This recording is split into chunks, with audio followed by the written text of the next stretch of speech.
नमस्कार दर्शकों, आपके साथ एक बार फिर से हाजिर हूं मैं विवेक शर्मा और आप देख रहे हैं उत्तर बंगाल एवं सिक्किम का 24/7 television news channel SK live. अब बढ़ते आज की प्रमुख खबरों पर विस्तार से। पश्चिम बंगाल की मुख्यमंत्री ममता बनर्जी ने उत्तर कन्या में जलपाईगुड़ी और अलीपुरद्वार जिलों को लेकर की प्रशासनिक बैठक चाय सुंदरी परियोजना की घोषणा। मुख्यमंत्री ममता बनर्जी ने सोशल मीडिया में फेक न्यूज को फैलाने से रोकने के लिए प्रशासन को निर्देश भी दिए हैं। 4 दिवसीय दौरे पर उत्तर बंगाल पहुंचे मुख्यमंत्री ममता बनर्जी ने मंगलवार को सिलीगुड़ी स्थित मिनी सचिवालय उत्तर कन्या में एक प्रशासनिक बैठक की। उन्होंने बैठक में मौजूद अधिकारियों से राज्य सरकार द्वारा चलाए जा रहे जन कल्याणकारी योजनाओं की प्रगति के बारे में जानकारी मांगी और सभी विभागों के प्रमुखों से विभागीय रिपोर्ट तलब की। बैठक में जलपाईगुड़ी व अलीपुरद्वार के प्रशासनिक अधिकारी मौजूद थे। बैठक में मुख्यमंत्री ने बंद चाय बागान में रहने वाले श्रमिकों को उपहार स्वरूप एक नई परियोजना की शुरुआत की है, जिसका नाम सुंदरी चाय बागान रखा गया है। इस परियोजना के लिए 500 करोड़ रुपए आवंटित भी कर दिए गए हैं। इस प्रोजेक्ट के तहत बंद चाय बागान श्रमिकों को नया घर मिलेगा। वहीं मुख्यमंत्री ममता बनर्जी ने भाषा अकादमी के लिए 5 करोड़ रुपए, बक्सा डुअर्स विकास के लिए 5 करोड़ रुपए आवंटित किए हैं। পুলিশকে একটু অ্যাক্টিভ হতে হবে, কারণ আমি দেখছি প্রায় প্রায় একটা তো সেভ ড্রাইভ সেভ লাইফের ব্যাপার আছে, আর একটা হচ্ছে অনেক বদমাশ লোক আছে শুনুন, যারা বর্ডার থেকে এসে নানা রকম পরিকল্পনা করে। আপনাদের একটা ইস্যু আপনাদের এই মাথায় ধরিয়ে দিই। আমি যখন রেল মিনিস্টার ছিলাম, হঠাৎ আমি শুনলাম জলপাইগুড়ির ওখানে 3টে বডি রেল লাইনের ওখানে রেল লাইন থেকে ছিটকে পড়ে আছে। আমার কাছে খবর এলো যে 3 জন রেলে চাপা পড়ে মারা গেছে, কিন্তু আমি বডিগুলো দেখে বললাম ওটা রেলে চাপা পড়ে মারা যায়নি, কেউ রেল থেকে ফেলে দিয়েছে। আগে সেটা দেখুন ভালো করে। পরে দেখা গেল প্রমাণ করে ইনভেস্টিগেশন করে যে তাকে অন্য জায়গা থেকে নিয়ে সেখানে ফেলে দিয়ে গেছে। এইরকম মনে রাখবেন, রাজবংশীরা খুব সরল হয়, আদিবাসীরা সরল হয়। এদের কি করে, কখনো কখনো এর সাথে ওর সাথে একটু ঝগড়া হচ্ছে, একটা ঘটনা ঘটে দিয়ে পালিয়ে যাচ্ছে। এই তো দেখলেন উত্তর দিনাজপুরে যে ঘটনাটা ঘটলো, আসল ঘটনা কি আর রটিয়ে দিল কি। সুতরাং এটা কিন্তু ভালোভাবে নজর রাখতে হবে। সোশ্যাল নেটওয়ার্ক নজরে রাখুন। মালদায় একটা ঘটনা নিয়ে, ঘটনাই ঘটেনি, একটা হোয়াটসঅ্যাপ গ্রুপ করে বলে দিচ্ছে মালদায় ওই মন্দিরটা ভেঙে দিয়েছে, ভাঙেইনি। পুলিশ থেকেও আমরা একটা ডিসিশন নিচ্ছি, আমরাও 2 জন করে রাখবো সব ব্লকে। তাদের কাজ হচ্ছে যখনই এটা বলবে সে ওইখানে দাঁড়িয়ে বলবে কই আমি তো এখানে দাঁড়িয়ে আছি, কিছু তো হয়নি। মিথ্যে কথাটাকে মিথ্যা বলে প্রমাণ করে দিতে হবে। সোশ্যাল নেটওয়ার্কটাকে স্ট্রং করতে হবে। প্রত্যেকটা আইসির এটা যেন বাধ্যতামূলক ভাবে, এবং বিডিওরাও তারাও একটু দেখে নেবেন। অনেক সময় আপনারা কাজ করেন, ওরা মিথ্যে কথা বলে, একটা জুলুম করে। দেখুন 100-এর মধ্যে 100 যে ভালো হবে তার তো কোনো মানে নেই। 1-2 এদিক ওদিক করতেই পারে, কিন্তু ম্যাক্সিমাম লোকটা কাজ করে, যারা ভালো কাজ করে তাদের কেন বদনাম হবে। ढांचा वधवंश पर 28 साल बाद फैसला। लाल कृष्ण आडवाणी, मुरली मनोहर जोशी, उमा भारती सहित सभी आरोपी बरी। अयोध्या में 6 दिसंबर 1992 को ढाए गए विवादित ढांचे के मामले में सीबीआई की विशेष अदालत ने फैसला सुना दिया है। इस मामले में भाजपा के वरिष्ठ भाजपा नेता लाल कृष्ण आडवाणी, मुरली मनोहर जोशी, यूपी के पूर्व मुख्यमंत्री कल्याण सिंह, उमा भारती, विनायक कटियार समेत 32 आरोपियों को बरी कर दिया गया है। 28 वर्ष तक चली सुनवाई के बाद ढांचा वधवंश के आपराधिक मामले में फैसले सुनाने के लिए सीबीआई के विशेष न्यायाधीश एसके यादव ने सभी आरोपियों को आज तलब किया था। हालांकि कई आरोपी आज कोर्ट में पेश नहीं हुए। वहीं फैसले को लेकर रामनगरी की सुरक्षा कड़ी कर दी गई है। अदालत ने सुनवाई के दौरान कहा कि ढांचा वधवंश पूर्व नियोजित नहीं था। विशेष न्यायाधीश ने कहा कि यह घटना अचानक हुई और इस मामले में प्रबल साक्ष्य नहीं है। देश में बढ़ रही वायरस से ठीक होने वाले मरीजों की संख्या एक दिन में सामने आए 80,472 नए मामले। भारत में कोरोना वायरस के मामलों में बढ़ोतरी के बावजूद ऐसा ठीक होने वाले मरीजों की संख्या में इजाफा हो रहा है। कोरोना संक्रमितों और इस बीमारी से उभरने वाले लोगों की संख्या के बीच का फासला कम होता जा रहा है। अब लगभग 9 लाख सक्रिय मामले हैं, जबकि 51 लाख से अधिक लोग इस बीमारी से ठीक हो चुके हैं। देश में कोरोना वायरस संक्रमण के एक दिन में 80,472 नए मामले सामने आने के बाद बुधवार को देश में संक्रमितों की कुल संख्या बढ़कर 62 लाख से अधिक हो गई। वहीं संक्रमण मुक्त होने वाले लोगों की संख्या भी 51,57,825 हो गई है, जिससे स्वस्थ होने वालों की दर 83.33% पर पहुंच चुकी है। केंद्रीय स्वास्थ्य मंत्रालय द्वारा जारी किए गए आंकड़ों के अनुसार देश में संक्रमण के कुल मामले बढ़कर 62,25,763 हो गई है, जबकि 24 घंटे में 1,179 लोगों की मौतों के बाद मृतकों की संख्या बढ़कर 97,497 हो चुकी है। आंकड़ों के अनुसार देश में अभी 9,40,451 मरीजों का कोरोना वायरस का इलाज चल रहा है, जो कुल मामलों का 15.11% है। देश में कोरोना वायरस के मृत्यु दर 1.57% है। जलपाईगुड़ी में एक बार फिर से 2 लोग कोरोना पॉजिटिव। जलपाईगुड़ी नगर पालिका प्रशासन मंडली के सदस्य निर्पूष शाह ने इस संबंध में जानकारी देते हुए बताया कि 4 नंबर वार्ड 18 नंबर वार्ड में 2 लोग संक्रमित पाए गए। इन लोगों को अस्पताल में भर्ती करा दिया गया है। साथ ही उन इलाकों की सैनिटाइजेशन करने का काम भी शुरू कर दिया गया है। इन वार्डों को कंटेनमेंट जोन घोषित कर पूरी तरह से सतर्कता अपनाई जा रही है। উনি 4-5 দিন আগে পজিটিভ হয়েছিলেন, ওর বাড়ির দুজন। উনি একটা প্রাইভেট নার্সিং হোমে শিলিগুড়িতে ভর্তি ছিলেন। আপাতত উনি আজকে আমাদের ফোন করেন, কালকেও ফোন করেন। আমরা বারবার বলি ওনাদের শারীরিক অবস্থা খারাপ হবে, আমরা বারবার বলি আপনারা একটু কোভিডে আমরা ভর্তি করার ব্যবস্থা করে দিচ্ছি।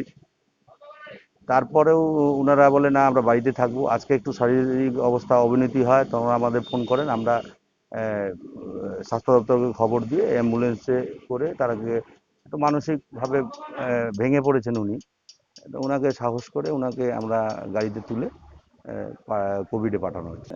42-43 বছর হবে। একজন কোভিড হবে, আর একজনের বয়স্ক লোক 65। বাড়িতে দুজন ছিলেন, দুজনেই যেহেতু যার বয়স 42 বছর উনি বলতেছেন বাড়িতে থাকবো আর কি, বাড়িতে যাবো না। তারপরে অক্সিজেন আমাকে ওইখান থেকে ওনার মা ফোন করেন, ওনার অক্সিজেন লেভেলটা একটু কমে গেছে।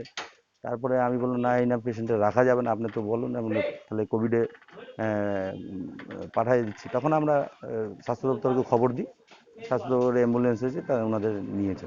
দুজনকে নিয়ে। 7 নম্বর ওয়ার্ডের কোন এলাকা ওটা?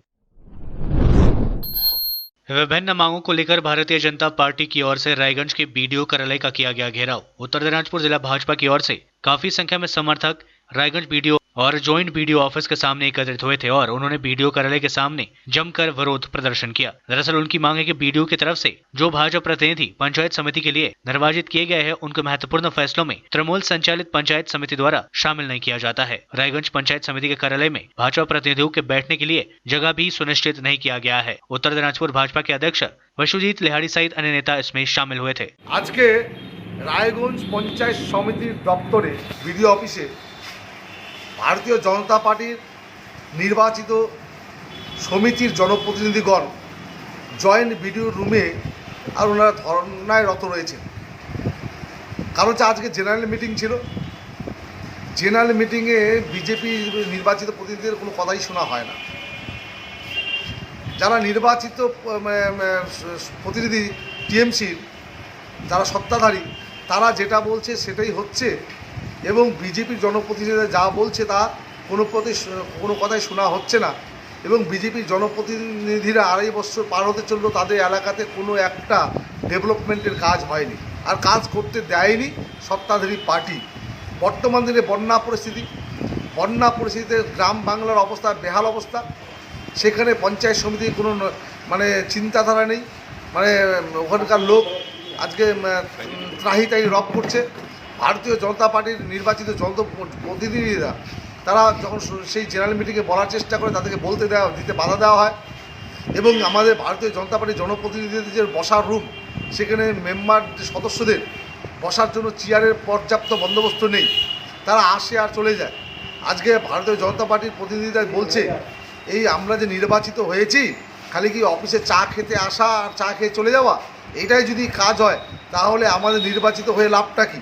তো আজকে বিজেপির জনপ্রতিনিধিদের সাথে বিডিও এবং পঞ্চায়েত সমিতির সভাপতি বিমাতৃসুলভ আচরণ করছে, তাদেরকে হেনস্থা করছে, তাদেরকে কোনো কাজ দিচ্ছে না। তারা আজকে অসহায়, তাই জয়েন্ট বিডিও দপ্তরের সামনে মাটির মধ্যে তারা বসে ধর্ণা করছে। 1 करोड़ के ब्राउन शुगर के साथ 3 गिरफ्तार। माटीगढ़ा थाने की पुलिस ने ब्राउन शुगर की बड़ी खेप के साथ 3 युवकों को गिरफ्तार किया है। उनके पास से 1200 ग्राम ब्राउन शुगर जब्त किया गया। पुलिस सूत्र के अनुसार माटीगढ़ा थाने की पुलिस ने खुफिया जानकारी के आधार पर अभियान चलाकर सोमवार देर रात सिटी सेंटर संलग्न इलाके में अभियान चलाकर तस्करों को पकड़ा। तस्करों के नाम उमर फारूक, एमडी अख्तरुल हक और रतन रॉय है। उमर व अख्तरुल मालदा जिले के कालियाचक के रहने वाले हैं, जबकि रतन प्रधान नगर के बागाजतीन इलाके का रहने वाला है। प्राथमिक जांच के बाद पुलिस ने बताया ब्राउन शुगर के साथ एक पिकअप वैन के मालदा के कालियाचक से आने की गुप्त सूचना। विशेष अभियान चलाकर पिकअप वैन को सिलीगुड़ी में रोककर उसकी तलाशी ली गई। तलाशी के दौरान पिकअप वैन से 1200 ग्राम ब्राउन शुगर बरामद किया गया, जिसका बाजार मूल्य करीब 1 करोड़ रुपए बताया जा रहा है। आरोपियों से पूछताछ में बताया कि उमर फारूक एवं एमडी अख्तरुल हक इसे ब्राउन शुगर को सिलीगुड़ी निवासी रतन को देने के लिए आ रहे थे। पुलिस पूरे मामले की जांच में जुट गई है। लेते हैं थोड़ा सा ब्रेक, फिर मिलेंगे ब्रेक के बाद। Apply for 3-year AICTE approved and NBA accredited courses diploma in manufacturing technology at Government Polytechnic Advanced Technical Training Center, Bardang, Sikkim. Good placement record in industries all over the country. Separate hostel facilities available for boys and girls. Scholarship shall be provided for outstanding students. Classes shall start from 6 October 2020. Eligibility first year class 10 pass from recognized board with mathematics, science and English as subjects. Covid से हो गए हैं tense, दिल demands a change. सही नहीं दूर घूमने जाने को, शॉर्ट टूर सही दिल बहलाने को। समित होटल दार्जिलिंग और कालिम्पोंग पूरी कोविड सेफ्टी के साथ आपका पर्सनलाइज्ड टूर ऑफर करता। Good rooms, good food, discount price और क्या चाहिए दिल बहलाने को। Contact number 919332080131। WhatsApp call 8388877888 for call.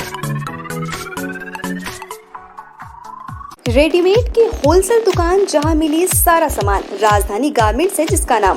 बच्चों से लेकर बड़ों तक लेडीज और जेंट्स के रेडीमेड कपड़ों के थोक विक्रेता। विजिट करें, व्हाट्सएप करें या कॉल से ही ऑर्डर करें। राजधानी garments, 2nd floor, stall number 246-47, Gaurishankar market, विधान रोड, सिलीगुड़ी। कॉन्टैक्ट नंबर 8348888881 या 9324953828। अपने सपनों को संजोने के लिए ओम डेवलपर्स लेके आया है Shri Shyam farm house villa, जिसकी पहली फेज के सभी प्लॉट्स बिक चुकी हैं और दूसरे फेज की बुकिंग और रजिस्ट्रेशन है चालू। प्लॉट की साइज है 3 से 6 कट्ठा तक, तो देर किस बात की, अभी फोन उठाइए और बुक कीजिए। Shri Shyam farm house villa, Phulbari. Contact number 9609784045 या 9733036000। बहुत जल्द इसके तीसरे फेज की प्लॉट भी लॉन्च होने जा रही है।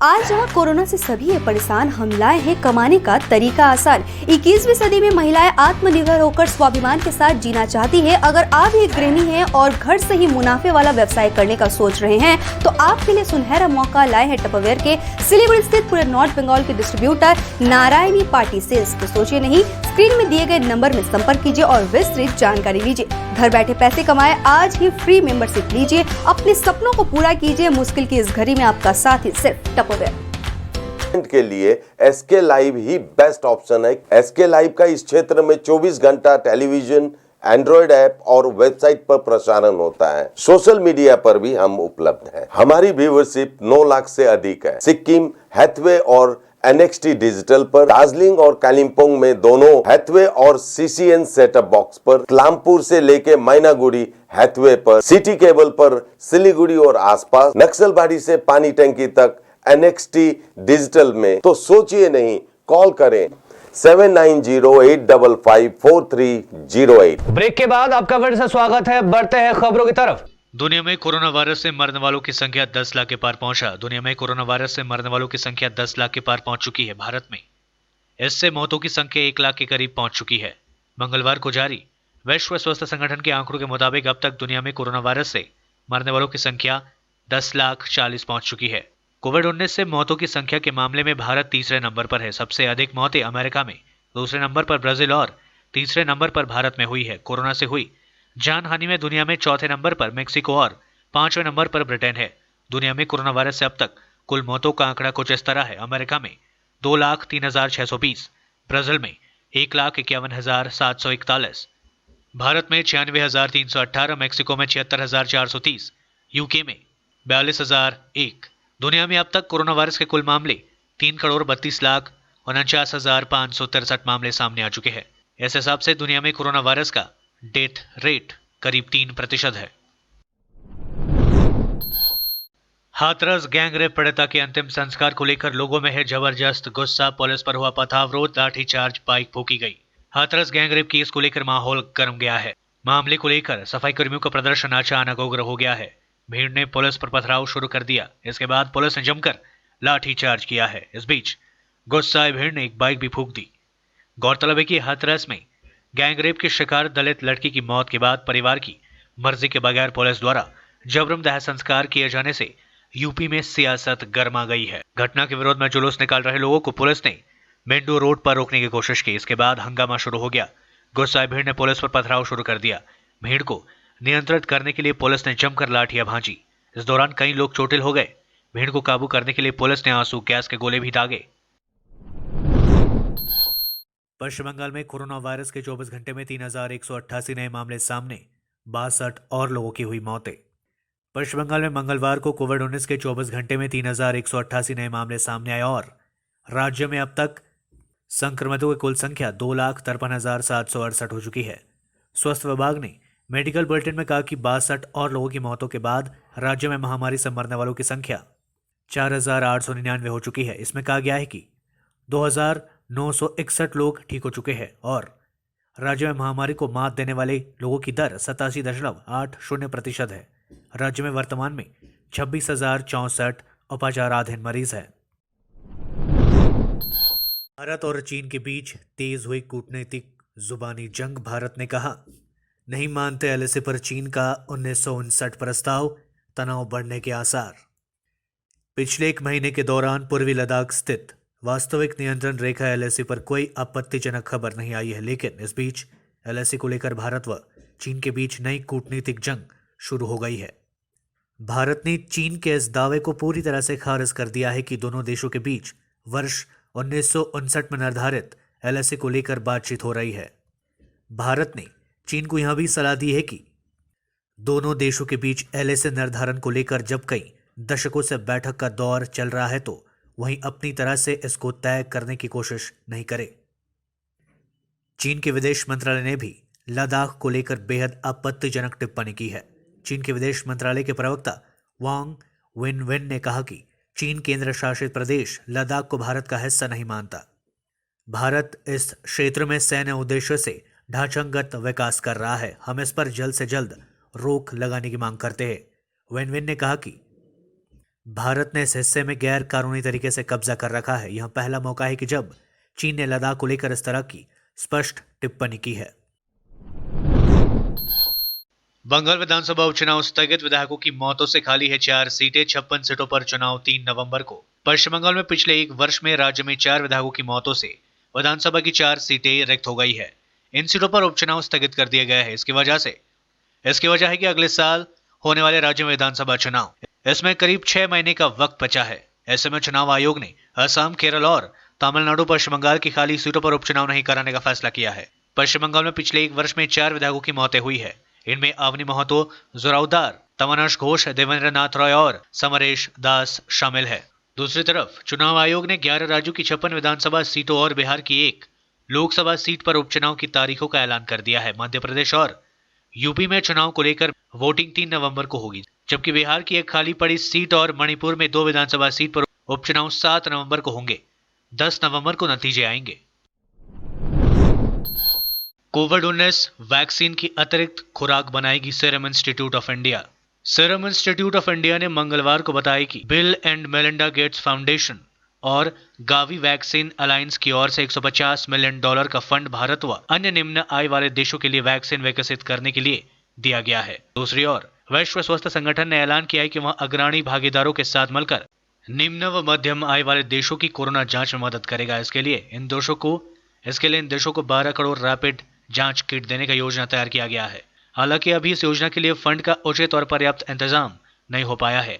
एंटीजन आधारित रैपिड जांच के लिए WHO ने पिछले हफ्ते ही उपयोगी जांच सूची जारी की थी। इसमें एक जांच पर $5 यानी करीब $450 का खर्च आएगा। इस योजना के लिए $60 करोड़ लगभग 4,500 करोड़ की जरूरत है। सीरम इंस्टीट्यूट ऑफ इंडिया के मुख्य कार्यकारी अधिकारी आधार पूनावाला ने हाल ही में कहा कि वर्ष 2024 से पहले दुनिया में हर किसी के लिए कोरोना वैक्सीन का निर्माण नहीं हो सकेगा।